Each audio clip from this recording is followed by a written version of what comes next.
प्रभु प्रबंध करने वाला परमेश्वर है।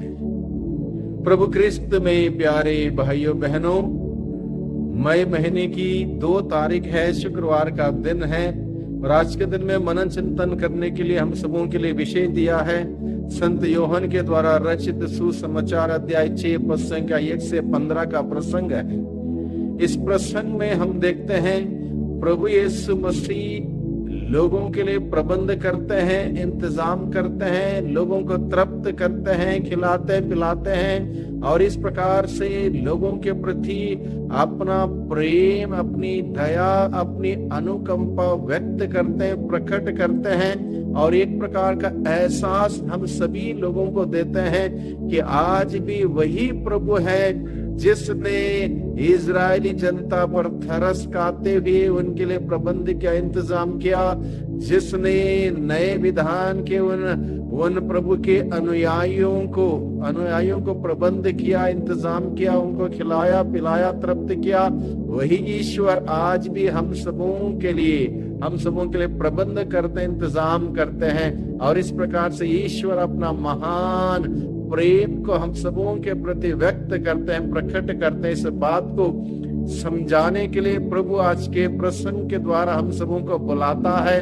प्रभु के प्रसंग को हम सभी सुने जो योहन के द्वारा रचित सुसमाचार अध्याय 6 पद संख्या 1 से 15 का प्रसंग में हम पाते हैं और इसमें सबसे पहले हम देखते हैं ईसा गलीलिया अर्थात तिबेरियस के समुद्र के उस पार गए। एक विशाल जन समूह उनके पीछे पीछे हो लिया, क्योंकि लोगों ने वे चमत्कार देखे थे जो ईसा बीमारों के लिए किया करते थे। ईसा पहाड़ी पर चढ़े और वहां अपने शिष्यों के साथ बैठ गए। यहूदियों का पास्का पर्व निकट था। ईसा ने अपनी आंखें ऊपर उठाई और देखा कि एक विशाल जन समूह उनकी ओर आ रहा है और इस प्रकार से लोग प्रभु यीशु मसीह की खोज करते हुए, प्रभु को ढूंढते हुए प्रभु के पास जाते हैं। प्रभु ने देखा लोग इस प्रकार से भीड़ प्रभु के पास आ रहे हैं। प्रभु को लोगों को देखकर तरस हो आया, क्योंकि लोग प्रभु की निरंतर खोज करते हुए प्रभु के पीछे पीछे आ रहे थे और वहां पर पहाड़ी पर कोई खाने पीने को नहीं था। प्रभु जानते थे प्रभु लोग भूखे होंगे, प्यासे होंगे, इतने दूर से गांव से निकल कर जो आ रहे हैं, निश्चित रूप से उनको भूख लगी होगी। इसलिए प्रभु पूछते हैं फिलिप से, यहाँ पर इतने सारे लोगों के लिए खिलाना पिलाना हो, क्या इंतजाम है? और निश्चित रूप से फिलिप कहता है इतने सारे लोगों के लिए हम कहां से खिलाएं पिलाएं, ये तो ऐसी जगह है यहाँ पर कोई इंतजाम भी नहीं हो सकता। और ऐसे परिवेश में भाइयों बहनों प्रभु हम सबों के लिए प्रबंध करता है जहां इंसान नहीं कर सकता, इंसान के द्वारा कोई व्यवस्था नहीं हो सकती, उस वक्त प्रभु सब कुछ कर सकता है। हर प्रबंध हर इंतजाम प्रभु कर सकता है। वही बात प्रभु हम सबों को सिखाता है। जिस ईश्वर ने मरुभूमि में इजरायली जनता को मन्ना खिलाया, उस पत्थर में से पानी पिलाया, इसलिए प्रभु सब कुछ कर सकता है। उस पहाड़ी पर प्रभु ने लोगों को खाने पीने के लिए इंतजाम किया। हालांकि लोगों के पास क्या था, कुछ भी नहीं के बराबर था, क्योंकि वहां पर बताया गया है पुरुषों की संख्या लगभग 5,000 थी, यानी कि बाकी बच्चे और महिलाएं और अन्य लोग उससे 3 गुना ज्यादा थे, हम मान सकते हैं, यानी कि 15,000 के आसपास दूसरे लोग थे। पुरुष 5,000 यानी कि 15-20 हजार लोगों के लिए एक व्यक्ति ने खाने की 5 रोटी 2 मछली थी, उतना ही था। और उतना ही जब प्रभु के हाथों में समर्पित किया गया, प्रभु ने उतने में से ही इतनी बरकत दी, इतनी आशीष दी, सबने खाया, खाकर तृप्त हुए, इच्छा पर बंटवाया, सबने इच्छा पर खाया, खाने के बाद बच गए और 12 ठोकरे भर दिए। यानी कि प्रभु जब देता है बहुतायत से देता है, किसी प्रकार की कमी कहीं से नहीं हो सकती। यही बात सबसे पहले हम सबों को समझने की आवश्यकता है। प्रभु प्रबंध करने वाला ईश्वर है, वह हम सबों के लिए निरंतर इंतजाम करता, प्रबंध करता, हमारी हर जरूरत है प्रभु जानता है। इसलिए हम सबों के लिए प्रभु बरकत और आशीषों से नवाजता है। और दूसरी बात हम आज के दिन में सीखते हैं, मनुष्य अपने पैसे, पद, प्रतिष्ठा के बलबूते कुछ नहीं कर सकता।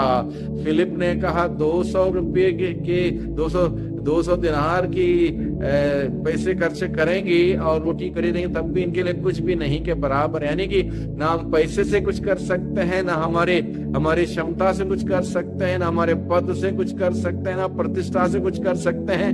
हम अपने बलबूते कुछ नहीं कर सकते।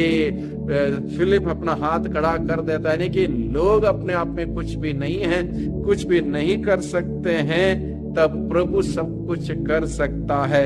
थोड़ा जो इंसान के पास है, 5 रोटी और 2 मछलियां, थोड़ा है, यानी कि थोड़ा 5,000 पुरुष थे, अन्य लोग थे, इतने लोगों के बीच में उसका एक चूरा भी देने जाए तब भी सबको नहीं मिल सकता।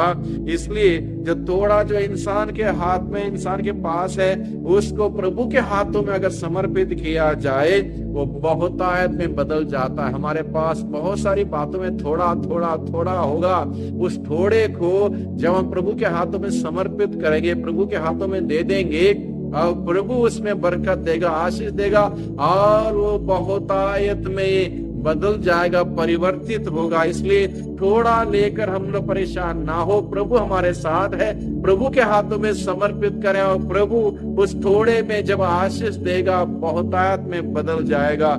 ईश्वर के हाथों में जो थोड़ा है वो बहुतायत से बदल जाएगा, और जो ईश्वर के हाथों से जब इंसान पाता है, उसी से इंसान को तृप्ति मिलती है, संतुष्टि मिलती है, सेटिस्फैक्शन मिलता है। प्रभु जब देता है, इंसान को तृप्त करने वाली चीज देता है, खुशियां प्रदान करने वाली चीज देता है, आनंदित करने वाली चीज देता है। इसलिए प्रभु के हाथों से जब लोगों ने लिया, लोगों ने खाया, इच्छा पर उनके लिए बांटा, और इच्छा पर खाकर तृप्त हुए, प्रसन्न हुए, आनंदित हुए, और उसके बाद बच भी गया। इस प्रकार से जब प्रभु देता है, बहुतायत से देता है। केवल ईश्वर हमें तृप्त कर सकता है, इंसान हमें तृप्त नहीं कर सकता, क्योंकि इंसान अपने आप में अधूरा है। अधूरा इंसान दूसरे इंसान को कुछ नहीं दे सकता।